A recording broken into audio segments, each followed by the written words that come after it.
Ladies and gentlemen, it's my pleasure to address you today at the occasion of the European Conference on Consumer Protection and Financial Services here in Bucharest.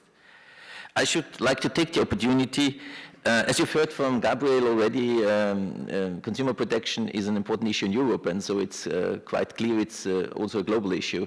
And it's our task as supervisors also to raise consumer protection awareness on a global basis. So I like to take this opportunity to give you an overview of the work that the International Association of Insurance Supervisors, the IAIS, does related particularly to consumer protection. And it's a pleasure to do so because we have, in the last few months and years, I've always discussed on capital standards and that type of stuff. So it's a real opportunity to go back what is the heart of our mission. Let me first say a few words on the IAIS itself, who it is and what it does. So the IAIS is a voluntary membership association composed of insurance regulators and supervisors from around the world, from 200 jurisdictions, representing 140 countries, and now we've reached 97% of world insurance premiums. So our mission is twofold, and the first one, and the core one, is certainly to promote effective and globally consistent supervision of the insurance industry in order to develop fair, safe, and stable insurance markets for the benefit and protection of policyholders. So this is the very heart of what we are doing and what is our goal. Secondly, and that became more important recently, we also contribute to the global financial stability, and I will come back to some interactions between that in a moment. We work towards our mission by developing global standards for the insurance sector and by assisting our members in implementing those standards. As I will discuss in a moment, consumer protection is a very important part of the IAIS agenda, and for good reason. The global financial crisis demonstrated that systemic risk can arise not only through failings in the financial and capital management of individual companies or institutions, but can also have their roots in poor conduct of business practices. The indiscriminate marketing and poorly targeted sales of subprime mortgage products is a well-documented example of how conduct of businesses' failings can contribute to systemic financial instability. In addition, the crisis and its aftermath have highlighted the need for financial services customers to have trust and confidence in the financial sector, something Gabriel Bernardino referred to. I think that's a very important point. And this trust entails not only the confidence in the soundness of the institutions, but also confidence that institutions will act in the customer's best interests and treat them fairly. So again, these two sides of the coin. So on the one hand, to make sure that we have sound companies in place, and secondly, also that those companies treat customers in a fair manner. So financial policymakers, including the IAIS, have therefore recognized the need to ensure that regulatory and supervisory frameworks adequately address both prudential and conduct of business risks inherent in the sectors and institutions they supervise, as well as the interrelationship between those risks. I think I cannot stress that enough. There is a certain interrelationship between those. And what I will focus in the next few minutes is the IAIS work in the important area of consumer protection. As mentioned earlier, part of the IAIS's mission statement is to develop and maintain fair, safe, and stable insurance market for the benefit and protection of policyholders.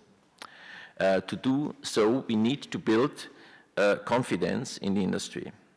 This involves not just ensuring that the industry has sufficient capital, but also promoting consumers' confidence that they will be treated fairly and not sold products which are not in their interest to purchase. The more that customers are empowered, the better protected they are likely to be. Such initiatives, for example, to promote consumer awareness, provide better disclosures, reduce incentives that lead to unfair treatment, and improve complaints handling, will go a long way. And particularly as we have seen with EIOPA in Europe, we have made some considerable progress, but we also aim at this on a global basis. However, there will always be inherent factors that mean that consumers are in a weaker position than insurers and intermediaries. Factors such as asymmetries of information, the complexity, at least of some of the insurance products, and the financial strength of the industry vis-à-vis consumers. Also, consumers in some developing countries may be particularly vulnerable. Consumers in all markets need adequate protection. In fact, many of the most significant mis-selling scandals in recent years have occurred in major markets. So, supervision has a critical role. To be most effective, conduct of business supervision needs to be proactive. If the supervisor can identify the build-up of a risk sufficiently early, this would enable them to take action before the situation develops into a market-wide problem and might then, as a consequence, also endanger the trust that is so essential for the industry. The main body of IAIS supervisory work is the insurance core principles, or the ICPs as we call them. And a number of these are relevant to consumer protection, and I will particularly focus on two ICPs that are particularly concerned with consumer protection. The first one is ICP 19, which is about conduct of business. The principle, as all the principles very clearly and very briefly states, the supervisor sets requirements for the conduct of business of insurance to ensure customers are treated fairly, both before a contract is entered into and through to the point at which all obligations under a contract have been satisfied. So this shows again how long the period in fact is. It is the first step to decide to enter into a certain contract, and then it might be decades until all at the end of the, you know whether everything has been settled in a proper manner. Requirements for the conduct of insurance business help to first strengthen the public trust in the insurance sector. Secondly, minimize insurers adopting business models that are unsustainable or pose a reputational risk.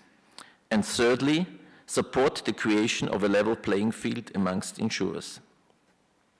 In the ICP, in this ICP 19, we acknowledge that conduct of business is closely linked with jurisdiction's tradition, culture, legal regime, and the degree of development of the insurance sector. For this reason, approaches can vary, and this diversity should be taken into account in implementing the ICP. Also requirements, so that means there might be different methods to implement those ICPs in order to achieve a consistent goal, depending on the different legal regimes, particularly in civil law, consumer protection law, there are huge differences. Requirements may differ depending on the type of insurance provided and the nature of the customer. So whether there are more or less sophisticated customers. For example, we would not expect the same scope of requirements to apply to transactions between professionals, such as reinsurance, as those between an insurer and an unsophisticated retail customer. The main objective is that outcome of fair treatment of customers is achieved. So we need adequate consumer protection. We need adequate information depending on whether it's a simple or very complex product. And we should also not overdo it for the very simple products. We recognize that fair treatment has a cultural and behavioral dimension and requires that insurers and intermediaries embed policies and procedures on fair treatment into the business culture.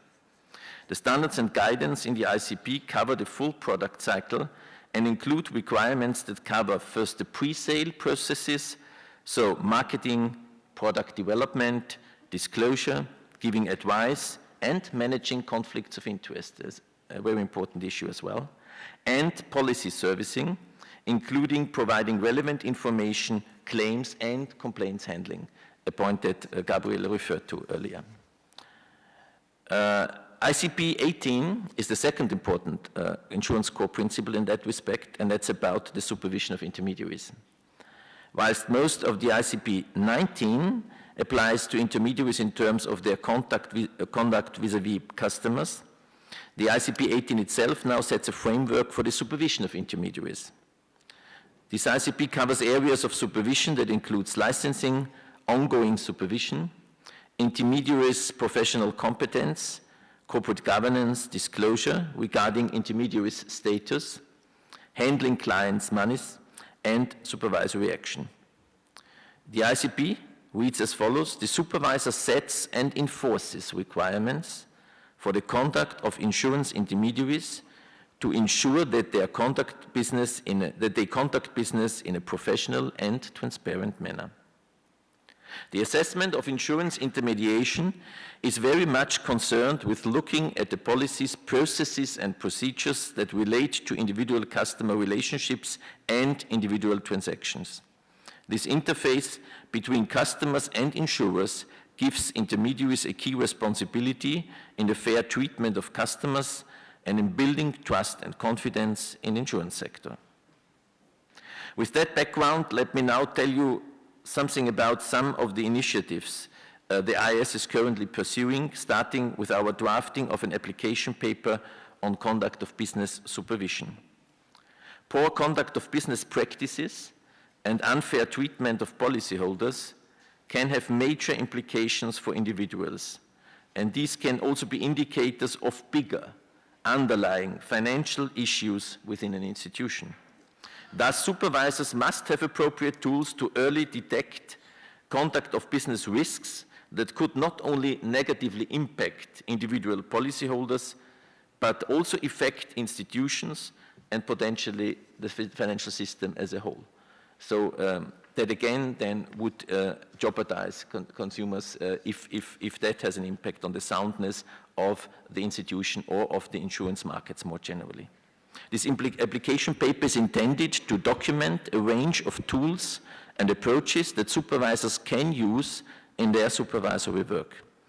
It will provide IAIS members with ideas on how to incorporate supervisory conduct of business requirements into their broader supervisory frameworks, and on practical approaches to the supervisory process in this area. We will finalize this paper in October this year. The IAIS is also working on a paper that will provide an overview of the issues in the area of market conduct, distribution, and consumer protection that are specific to inclusive insurance markets. Recognizing the increased vulnerability of the typical client in this market segment and the typical characteristics of the business models that have emerged, the issues identified should help to establish appropriate strategies for supervisors in this area of market conduct supervision. And looking further ahead, we are starting work on a paper on conduct of business risks, their mitigation, and their place within enterprise risk management. There are various further areas related to consumer protection that we may start to explore or dive into more deeply in the future, such as unfair contract terms, product suitability, the supervisor's role in consumer education, and independent complaint resolution systems, to name just a few. To conclude, we are at a point in time where consumers generally do not have significant confidence in the financial sector. As supervisors, we should not be complacent in this important area of supervision. Conduct supervision that consumers recognize as being effective, together with effective prudential supervision, has an important role to play in contributing to confidence and trust in the insurance market. It can also contribute to the soundness of individual insurers and ultimately to overall financial stability. It is up to us, the insurance supervisors, and the insurance industry to ensure that consumers have the confidence and that they will be treated fairly. Ultimately, to develop and maintain efficient insurance market, we need consumers to have confidence in the industry. Thank you very much for your attention.